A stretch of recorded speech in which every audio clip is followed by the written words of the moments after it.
Salut. Dans ce petit tuto, nous allons essayer de corriger ces petits exercices en langage C. L'exercice nous dit écrire un programme en C avec les fonctions suivantes. La première fonction, saisir les éléments d'un tableau. Une fonction qui affiche les éléments d'un tableau.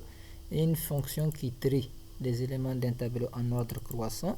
Une fonction qui trie les éléments d'un tableau en ordre décroissant.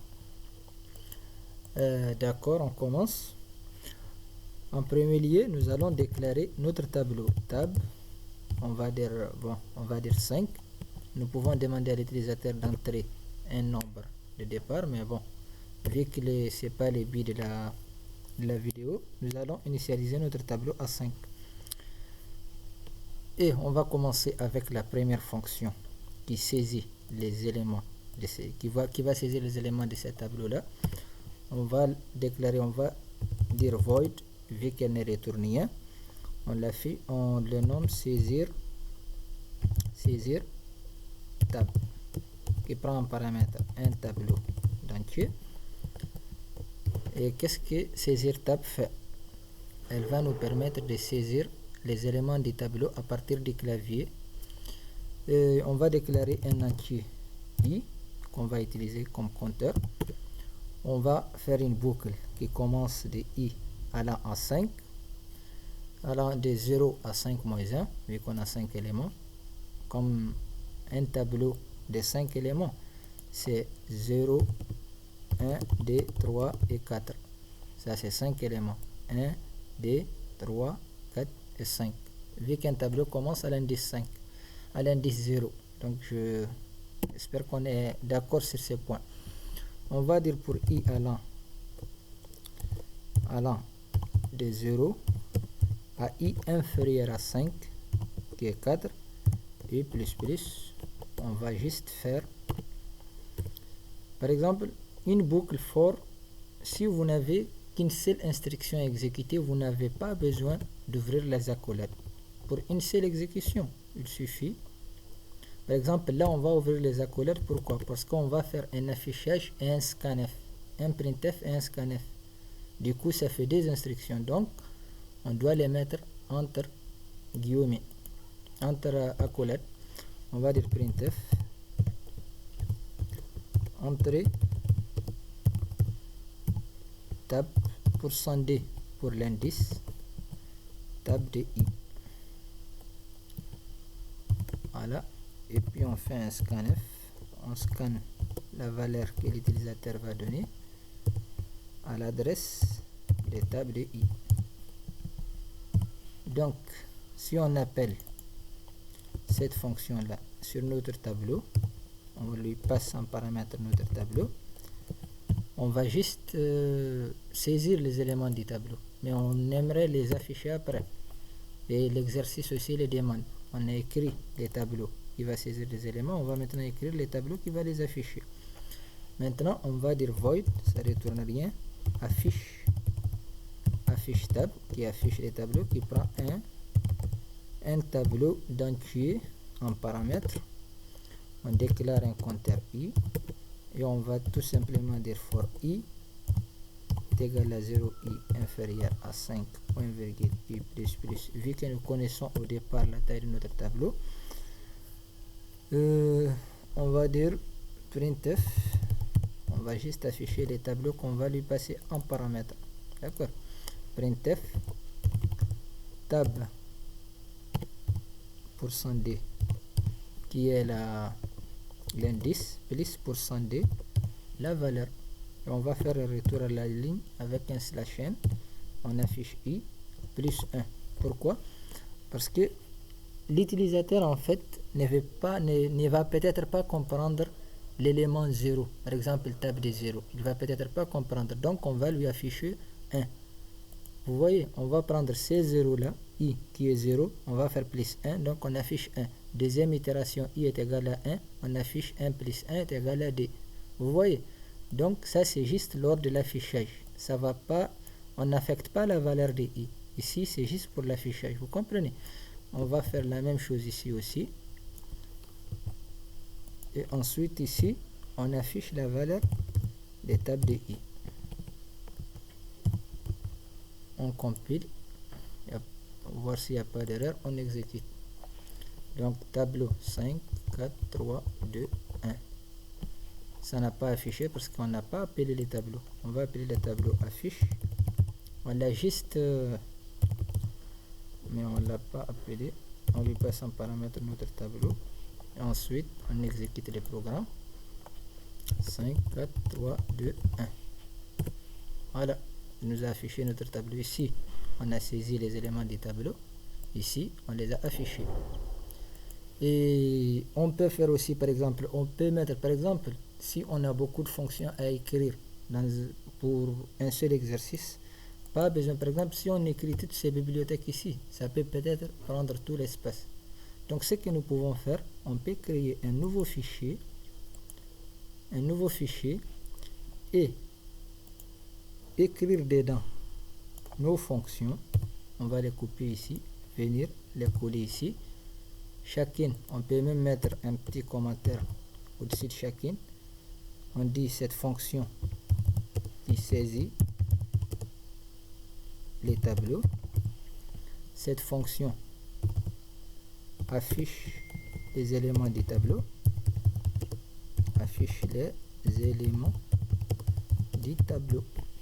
Vous voyez, on enregistre. On lui donne par exemple comme nom mes fonctions point hash. On lui donne l'extension hash pour lui dire que c'est header par exemple. Aussi il faut, c'est bien si vous l'enregistrez dans les mêmes dossiers où vous enregistrez votre fichier sur lequel vous travaillez. Là par exemple ici, je l'ai enregistré ici, mais la voici.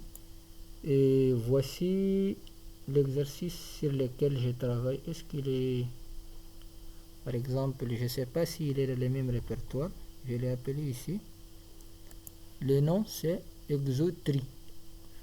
D'accord. On va par exemple fermer celui-là.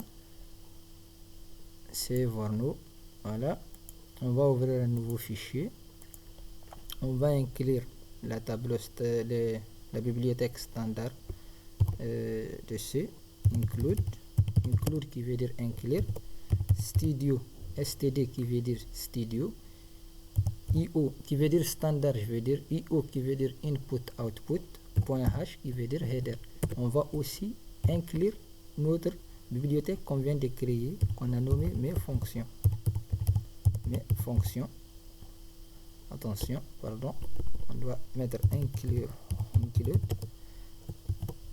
mes fonctions .h. Si par exemple ça se trouve dans les mêmes dossiers, dans les mêmes répertoires que notre fichier, si il n'y a pas de souci, mais par contre si elle existe dans un autre dossier, là il faut mettre le chemin absolu, par exemple disque C, ensuite par exemple le dossier public, ensuite mes exos, patati patata, vous comprenez, genre les chemins absolus des fichiers header. On fait notre int main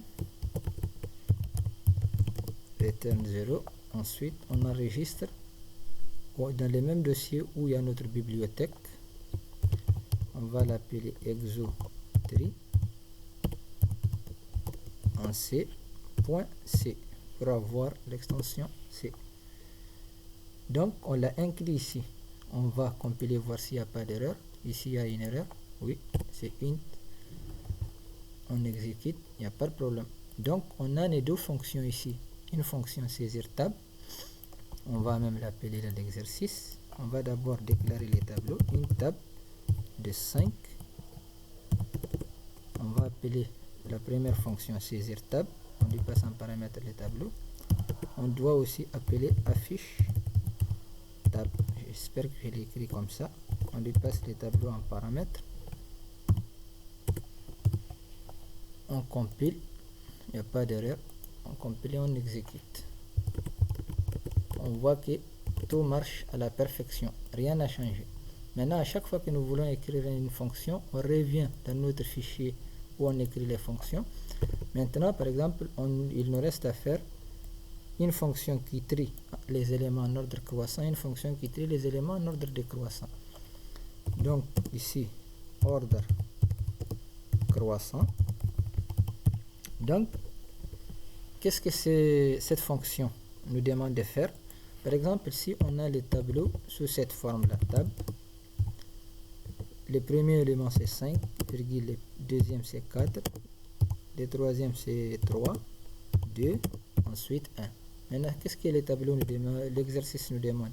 D'écrire une fonction qui permet de rendre ces tableaux-là, de les trier en ordre croissant. Vous voyez, par exemple, ici, elle commence 5, 4, 3, 2, 1. C'est que nous voulons à la fin que ça soit 1, 2, 3, 4 et 5. En ordre croissant, qui commence du plus petit au plus grand. Même si, par exemple, il y a 43, 35, etc. On veut que ça soit 1, 2, par exemple 1, 2, 5, 35, 43 en dernier. Il faut que ça soit trié. Il faut que ça soit en ordre du plus petit au plus grand. C'est ce que nous voulons. Vous comprenez? On va commencer à écrire la fonction. Elle ne retourne rien d'un commun void. On l'appelle tri croissant avec un C majuscule. On appelle cette annotation camel case qui prend en paramètre un tableau d'entier. Et dans le code de la fonction, on va déclarer un compteur U. On va aussi déclarer un compteur J. Je vais vous dire pourquoi. On va aussi déclarer un compteur TMP. Pas compteur, mais une variable temporaire que j'ai l'habitude d'appeler mes variables temporaires TMP.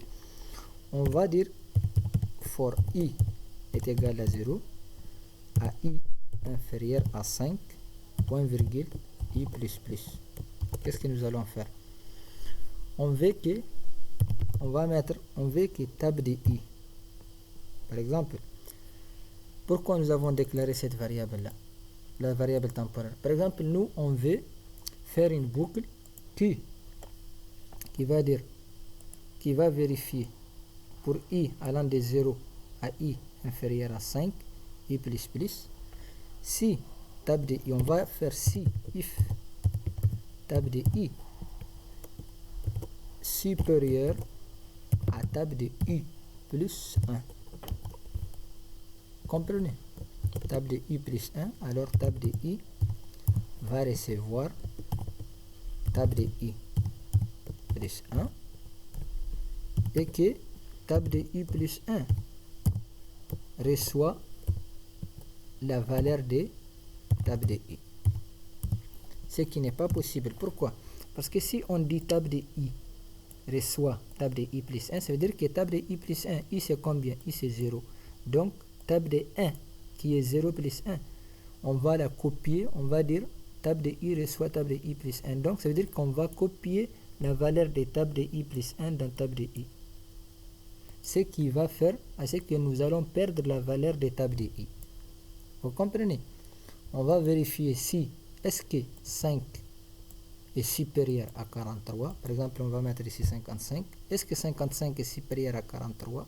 Oui. Donc on va copier 43 à cet indice-là. Et si on fait ça de cette manière-là, nous allons perdre ces 55-là. Parce qu'on va copier 43 à la place de 55 et nous allons perdre la première valeur. Et ça, nous ne le voulons pas. C'est la raison pour laquelle nous avons déclaré cette variable temporaire. On va dire la variable temporaire TMP reçoit tab de I. Vous comprenez? Reçoit tab de I. Ça veut dire qu'on va stocker la valeur de tab de I dans TMP temporairement. Et on dit tab de I. Là, on peut écraser sa valeur et mettre dedans tab de I plus 1. Pourquoi? Parce qu'on a déjà stocké sa valeur dans une autre variable qu'on pourra récupérer ici. On dit tab de I plus 1 reçoit TMP. On va enregistrer, venir l'appeler ici c'était, je pense que c'était croissant, d'accord. Et on va voir ensemble ce qui va se passer.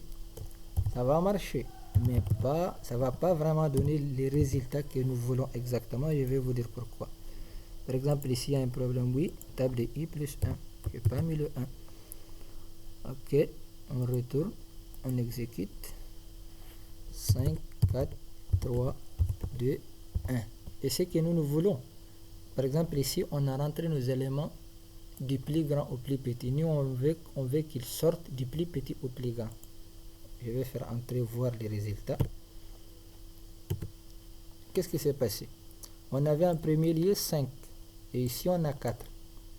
Et à la fin, on a 0. On a perdu l'élément 5. Je vais vous expliquer pourquoi. Ici, on a testé, est-ce que 5 est plus grand que 4? Oui, donc on les a remplacés. On a mis 4 à la première position, on a mis 5 à la deuxième position. On va encore tester, est-ce que 5 est plus grand que 3? Oui, on fait les remplacements. Est-ce que 5 est plus grand que 2? Oui, on fait les remplacements. Est-ce que 5 est plus grand que 1? Oui, on fait les remplacements. Et vu qu'ici, on a dit allant de 0 à i inférieur à 5. I inférieur à 5, ça veut dire que la dernière valeur c'est 4. Donc on va prendre table de 4 qui a cette valeur-là, qui est devenue 5 comme c'est le plus grand. On va la remplacer par table de i plus 1. I plus 1 c'est combien? I déjà on est à 4 vu que c'est le dernier élément. Donc i plus 1 c'est 5.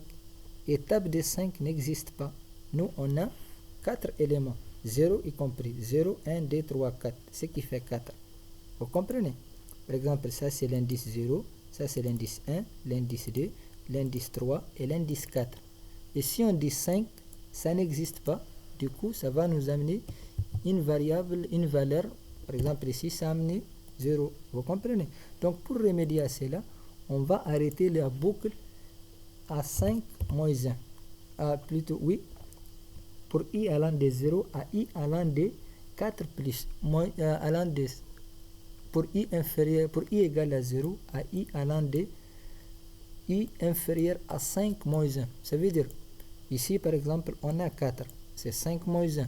Donc, on va arrêter à la valeur 3. Vous comprenez? On a dit i inférieur à 5.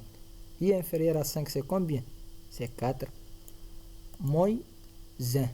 4 moins 1, c'est combien? C'est 3. 0, 1, 2, 3. Donc on va arrêter à cette partie-là. Vu qu'ici on utilise table de i plus 1. À partir de 3 qui est ici, on va dire table de i qui est 3 reçoit table de i plus 1. Vous comprenez? Table de i qui est 3 reçoit table de i plus 1 qui est 4 qui est cette valeur-là et on arrête. Si on prend en compte cet élément-là qui est 4, on va dire table de i plus 1 et i plus 1, ça va donner 5, i c'est 4, 4 plus 1, ça va donner 5 et 5 n'existe pas. Donc ça va nous donner une autre valeur. Vous comprenez? Ici, on doit juste ajouter ces moins 1 là ici. On enregistre, on va réexécuter, voir.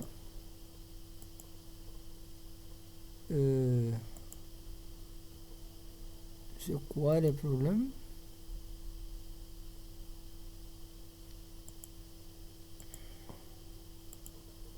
Qu'est-ce qu'on a touché ici? Printf, entrée, table 2.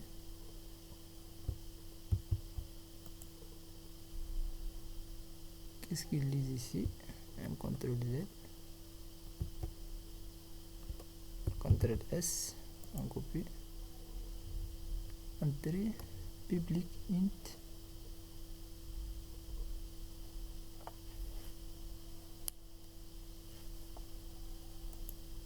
Ici, on affiche U++.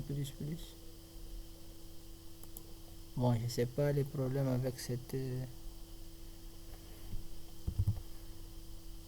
c'est quoi en fait? Il n'y a pas de problème en fait. Donc c'est comme on a dit, pour i allant de 0, i inférieur à 5 moins 1. On enregistre, on retourne à notre programme initial, et on compile.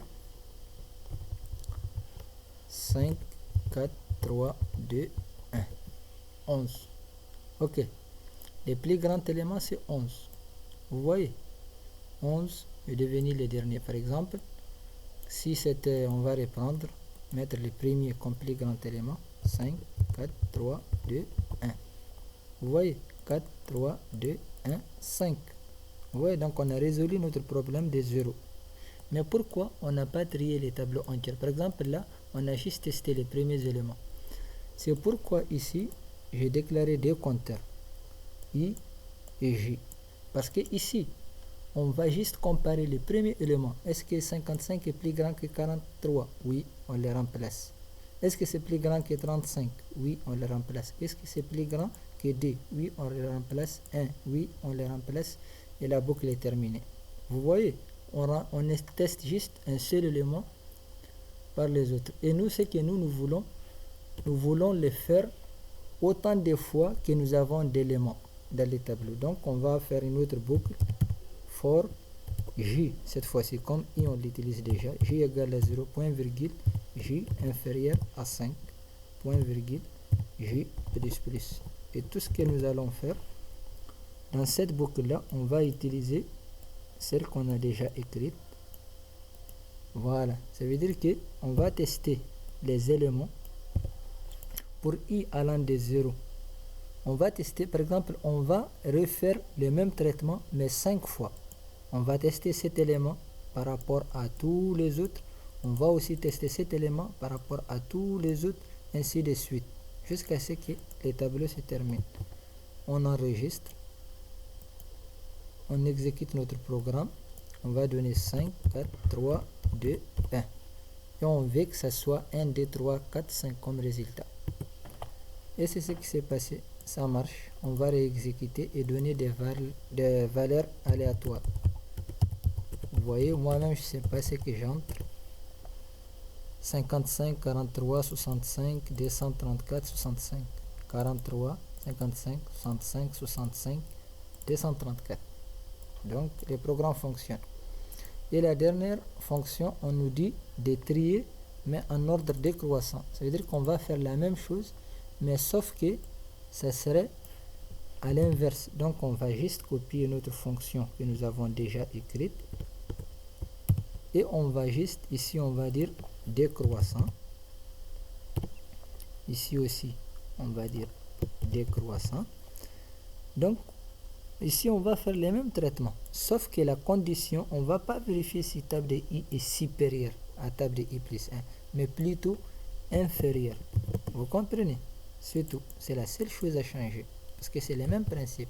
Et là, nous allons appeler pas tri croissant, mais tri décroissant. Donc, c'est comme ça qu'on l'a nommé. Tri décroissant.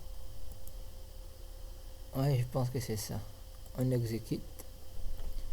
Donc, on va rentrer cette fois-ci des éléments en ordre 1, 2, 3, 4, 5. Et on veut que le résultat soit en ordre décroissant au lieu de commencer par 1, mais plutôt par 5. Et voilà ce qui s'est passé. 5, 4, 3, 2, 1. Et merci pour